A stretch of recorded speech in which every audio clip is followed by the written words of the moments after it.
Are you feeling happy? Are you happy? Are you satisfied in your life?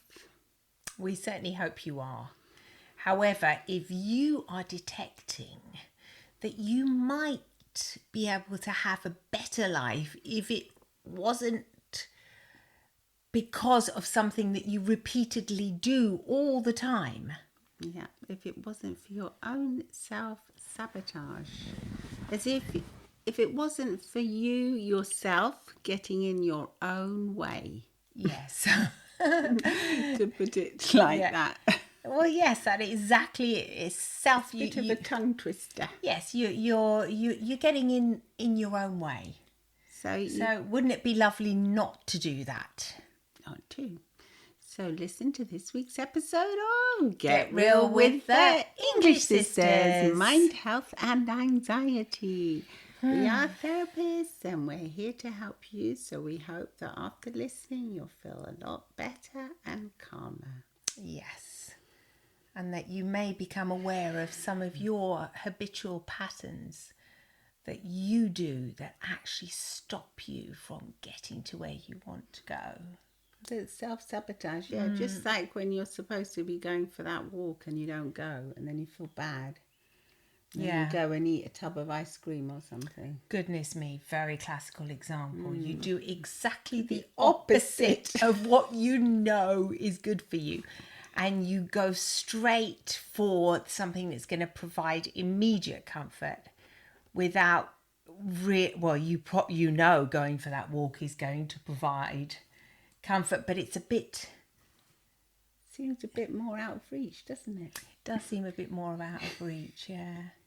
The way to avoid behaviours like this is obviously not to have that tub of ice cream in the first place in the freezer. Or to and go substitute for a it walk to get the ice cream. Exactly. Well, then yes, that's a good idea as well. Saying no, I'll have the ice cream if I actually go and get it at the gelato. Yeah, we're here in Italy and we're lucky to have these to lovely. Go and get the ice cream after walking for an hour. I actually do that because with my husband, he always says, let's just buy it. You can go to these lovely ice cream places where they make the gelato and it's healthy because it's lovely, but obviously if you're going to eat gelato every day you're going to put on especially in the summer, you're going to put on weight, obviously. So if you want to avoid that, I say to him, let's not just have gelato in the freezer. We only get gelato when we actually physically go there and we have it, with the lovely cone and everything. With the whole thing, the whole experience. Because for me, that's more important than just eating gelato while I'm watching television. Well, you would never do that, would you?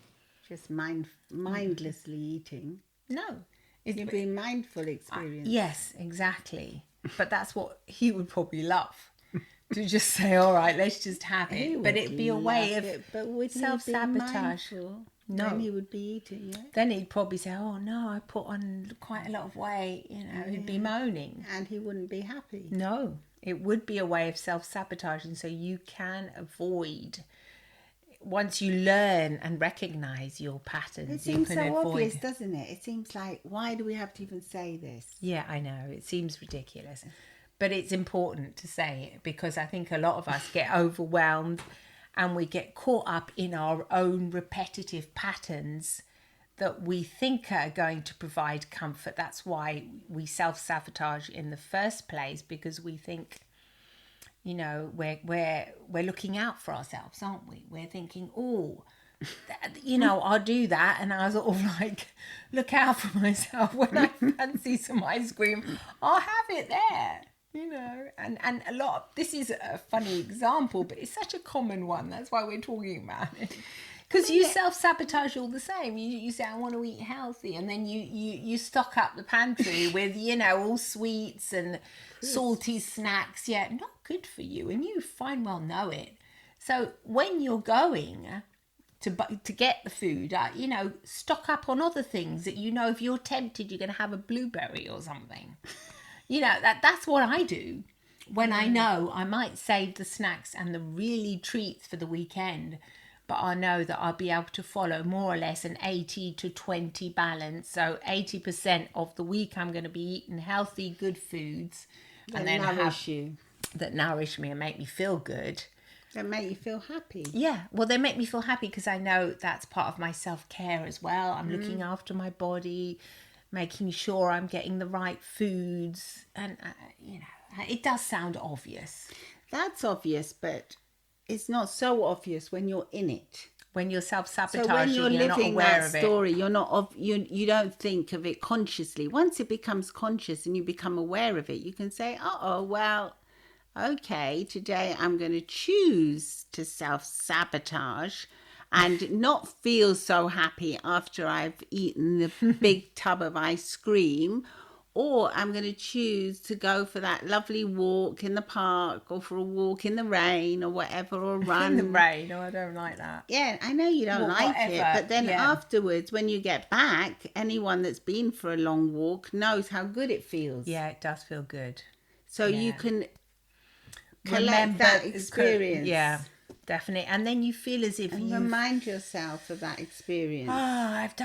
Your self-esteem grows because you've gone against your natural instinct, which was that instinct to go for the ice cream and sit on the couch, but no, you've gone against it. So in a way, you're, instead of self-sabotage, you're self-caring for yourself. You're self-caring, and you've gone away that whisper in your head which says, go, that little devil voice which says, go for the snacks, go for the stuff that's not healthy, stuff yourself with that. And then you're going to feel awful. You're going to feel bad afterwards. You've gone against that. Obviously, if you're having treats like what Yudka said once a week, and you're celebrating a birthday, we're talking about everyday. We're talking about habits. Everyday habits and everyday happiness. That things that don't make you feel so happy. Because first of all, if you're not nourishing your body, you're not going to feel as good. No, are you? No. And often there's that sense of guilt that comes with it. Is that what you said? You're not taking care of yourself. You know you're not really taking care of yourself if you're doing that. And one thing is to be doing it consciously and saying, no, I'm going to eat this and that's okay. I'm going to do it and I'm going to fully enjoy it. Half the time you don't even enjoy it because the guilt starts coming in. So there are things you can do to help yourself, practical things like not having it. That's so obvious, but yes, don't do it. Do what we do. Go out and get that ice cream and you have to physically make the effort. Or like once I remembered hearing, if you want crisps, make them yourself. Yeah. Like who's going to go to the bother of making, but it's so much easier. You just open this bag, but you make the effort and you say, no, if I want things that I know are going to be like on the treat list, then I'll make them. As a treat. And I enjoy the process. I'll make them or I'll eat them every now and again. Yeah. That also makes me think about, like if you're going to have like a fight or an argument with your partner, if you think about it in cold blood and you think, right now he or she or they are coming home and I'm going to have a big fight with them now. Yeah, I mean, it would probably put you off having the fight, wouldn't it? If you think about it. Well, you think about it logically. I'm going to have a big fight now and I'm going to start shouting and screaming or whatever you do. And I'm going to go in a huff. You can look at the situation a bit calmer. Is that what they say? Never send that email when you're furious. Wait. Right, yeah. So you think even if something really annoyed you about your partner, because sort of process it and because can you imagine if you're constantly like having arguments or fights with your partner, is that going to make you feel happy? Well, no. But then what if there is something you want to discuss with your partner? How would you do it instead of self-sabotaging your whole evening and ruining your evening as well? Because you're not only going to be ruining your partner's evening, you're going to be ruining your evening. If you lash out. Yeah. Well, what do you suggest? Well, I suggest that you don't lash out. And you communicate in a different way. And you communicate in a proper way that's more helpful to you and to them. So if something's been bothering you, just gently say, look, can we have a little chat about this? You left the toilet seat up again. And oh, it's about the toilet seat. That really Silly things hurts like my that, but feelings. No, yeah. obviously that's just a metaphor. No, it's a analogy, metaphor, isn't but it? I can tell you But that like can get you annoying. didn't do the dishes when I asked you to, and you know how Yes. tired I am, and then you can start maybe shout, "Oh, you didn't take care of this or take care of that."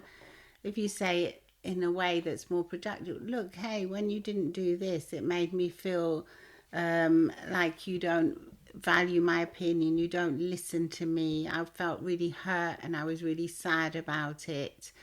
And can we have a little chat about this and maybe, work together to cooperate more in the house? Well, that's the ideal situation. I do think that if you are one of those people that do sabotage your own happiness by constantly picking fights and arguments. You do pick fights on purpose. Yes, and so you have to think, why do I do this? Yeah, exactly. Because what kind of anger do I have built up inside me already to want to do this in the first place, that afterwards I might end up and go off crying and be upset or get really, it's not good. It's not to your advantage. So I think if you can think about, if you do self-sabotage in that way, where you are constantly arguing and fighting with other people and having these mega discussions that make you feel miserable, there are things I think you have to look inside and wonder why. As therapists, we know how many people break up over things that we would consider minor. Minor things that could easily be fixed. And basically it's because they're sabotaging their own relationships, basically, like some of our clients, because they don't feel that they are actually self-worthy enough to be in a relationship. So in order to break it up, they'll like pick fights, they'll look for silly things that aren't really that important if you take them from an adult perspective, where you both talk about things calmly and you talk about your feelings calmly and what affects you and what doesn't. A lot of the times the people aren't even aware of it. Your partner just might be saying, what's going on? Oh no, they're picking another fight. God. Yeah, it can become really draining. boring and draining for the person that's living with someone, and that the root of it is lack of self-esteem. So that's why, if you don't eat that tub of ice cream and you take preventative measures in the first place, then you might not feel so bad. In the end, it's a whole loop, isn't it? As always, most of the times when someone comes to us for therapy, it's not really the thing they come to us about. No. Underneath, there's always underlying causes. And most of it is self-sabotage. Yeah. Because of low self-esteem, because of low self-worth, whatever you want to call it, bad childhood experiences, past trauma, or the relationships with other people that have made you feel less than enough. And so you have to work on yourself, don't you? You have to work on understanding why do I always do this?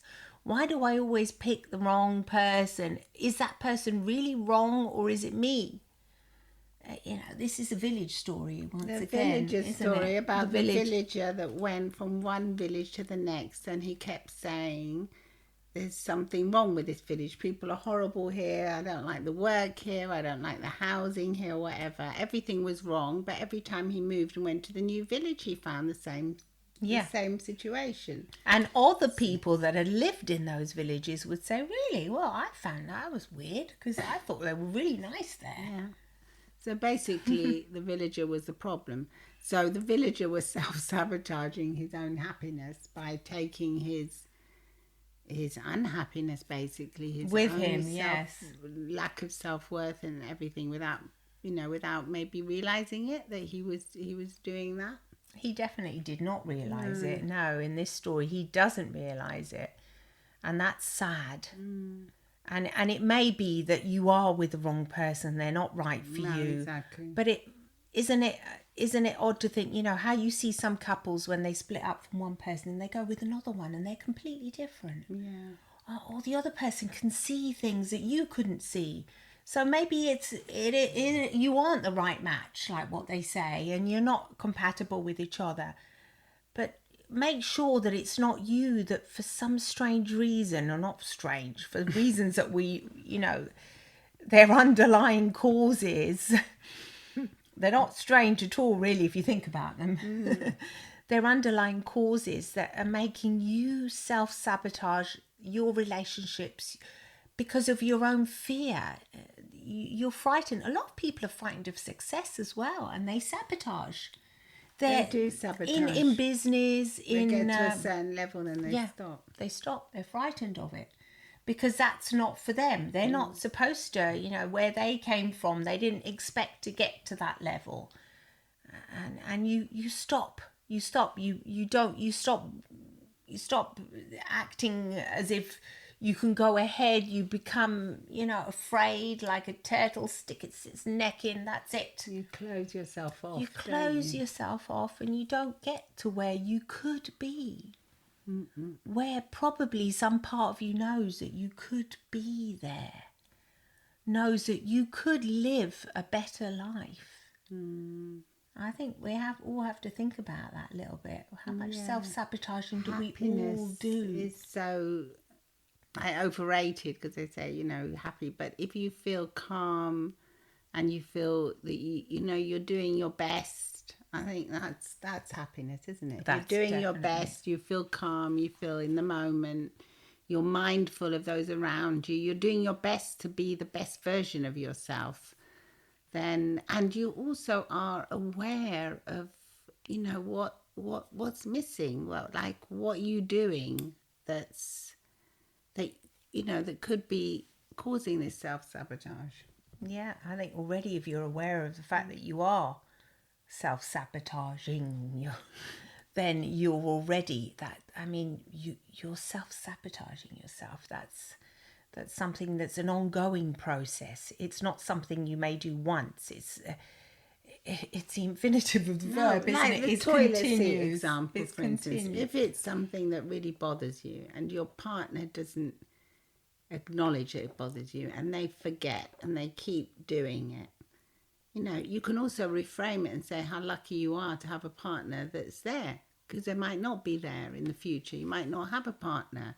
Or you can think, what do I do that could bother them? That's annoying. That's annoying. Like maybe you leave your clothes all over the place. Or your makeup all over the bathroom. Like we do. That's what I was thinking. You might be doing something that really bothers them, but they just turn a blind eye to it, or they're not really that bothered because maybe in life it's not that important.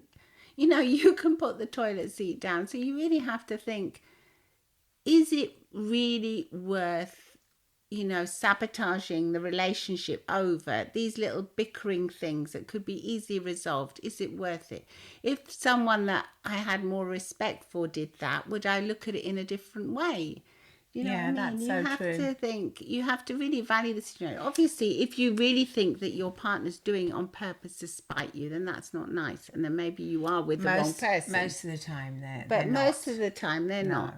No. So if you really think that is the case, obviously you're with the wrong person that doesn't really care about you that much, doesn't really care about your feelings, and maybe you should invest more self-esteem in yourself and say, look, I'm going to look for something better. Something that's going to be a better match for me. I'm worth more than this. Yeah, definitely. In the case of personal relationships, I think so, Reminded me of that other story once. I think another therapist said it, that about the kitchen cabinets always being open. I think it was a wife that always would leave all the kitchen cabinets open. I do that sometimes as well. And the husband would say, I just can't stand it anymore. She won't close those cabinets. She won't close the cabinets. And then the therapist said, why don't you take the open cabinets as an idea that your wife would perhaps... No, the as story the open bedroom door, was it something like that? But you tell your wife that every time she leaves the cabinet door open, that she's open to intimacy. Tonight, and then they had a big laugh about it, obviously, and they worked on it together. And so then the wife was more careful to close the cabinets when she wasn't interested. She thought, if I leave the cabinet, and if they did leave it open, they'd have a big jolly good laugh about it. So that's a humorous way of resolving a problem. I thought that was a very clever way of dealing with it, because there was a whole refrain going on. Not only was the husband really happy when he saw a cabinet door open, but it also became like this big joke, and she would be careful to close them. So there's lots of little clever ways you can deal with things like that if they're just getting on your nerves. I think here we're talking more about actual self-sabotage in so many But I different think it things. just starts. It does start from the minor things, though. It does, but that's already like you might want a relationship, but you keep, every time you meet somebody, you say they're not quite right. They're not quite right. Or What they are you don't doing? look the way you expect them to look. Yes, you're looking for something and you can't find it, and you just find yourself, I don't know, swiping or going on many different dates, and nobody's quite right for you. What's going on there? Well, you haven't first of all, you've got the idea of someone in your head that doesn't exist. And then you're not giving that person the chance, the time of day to actually see if you are, if you are the right person for each other. Exactly. You're not giving that person, you're not giving You're yourself. self-sabotaging. You are self-sabotaging. You are indeed. There's something not quite right about that person. You actually physically meet and then you think, oh God, no, it's something that you think is weird or something. Maybe, ask yourself, am I just self-sabotaging again?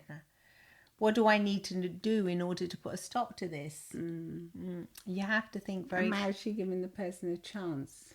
I'm actually giving myself a chance more than the person. What you're doing is when you're not giving yourself a chance for happiness. You're putting it's you're turning on the red light any chance you can get. Why? Because ultimately the root cause is you don't think you deserve to be happy. Whether at work, at home, whatever it is, there's something that says I do not deserve to be happy, or something that makes you think that while you're in that fearful position you're safe. That's another big thing, isn't it? While you're in fear, then you're safe because you're protecting yourself. Yeah, because that's what you know. So it's your comfort place. To be frightened, to be miserable, to be unhappy is what you've always known. So you won't allow yourself to experience good things. So that's why, the root cause is that. So I think once you understand that, right? Well, once you understand it, you're on your way to happiness. You're on your way, yeah. You're on your way to healing, I think, once you know that that's the root cause of it all. Yeah. Yeah. So let us know what you think. Are you self-sabotaging your happiness in some way, whether it's your health or your fitness or in the work that you do, in your career or in your relationships? Yeah. Let us know. And do you know what? That turning it around and just doing the opposite of what you would normally do is a good way of reversing. Yeah, definitely. Really quickly. Say, oh, hey, I always do this, so let me do this instead. I always say no, not going on a second date. Let me try. Yeah. Maybe it's me that's self-sabotaging, or maybe it's me that, whatever it is. Let us know. Please do watch the video on YouTube and come and say hi. And wherever you get your podcasts, wherever you're listening, whether it's Spotify, Apple Podcasts, or wherever, let us know. Send us a message, send us a text, and come and say hi. We love hearing from you. We really do. Bye-bye. Bye.